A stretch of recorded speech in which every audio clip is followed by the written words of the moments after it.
Today, you are going to learn how to fix mistakes on your tax return using ChatGPT as your personal tax assistant. I will walk you through the prompts you can use to identify errors, understand what corrections are required, and follow the right steps depending on whether you filed in the UK or the US. This tutorial is perfect for beginners, self-employed workers, employees, landlords, and anyone who is worried they submitted something incorrectly. Before you begin, gather a copy of your submitted tax return, your income documents, receipts, and any updated information you want to correct. If you are unsure where the mistake is, the first prompt will help you identify it.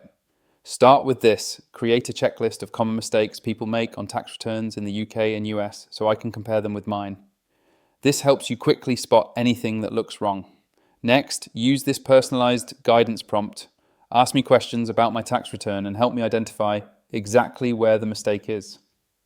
After answering, you will get a clear explanation of which section needs correcting.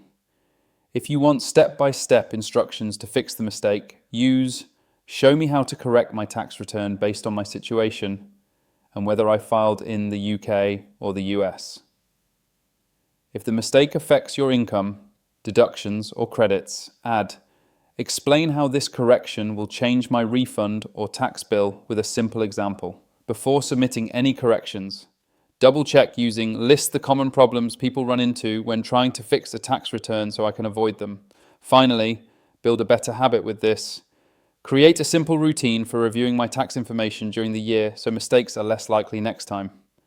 And that is it. Fixing a tax return becomes far less stressful when you follow a clear process and know exactly what needs updating. You only need to use ChatGPT at the beginning and at the end to guide your corrections smoothly. Comment down below the topics or challenges you want help with so I can show you the right prompts to get the most out of ChatGPT.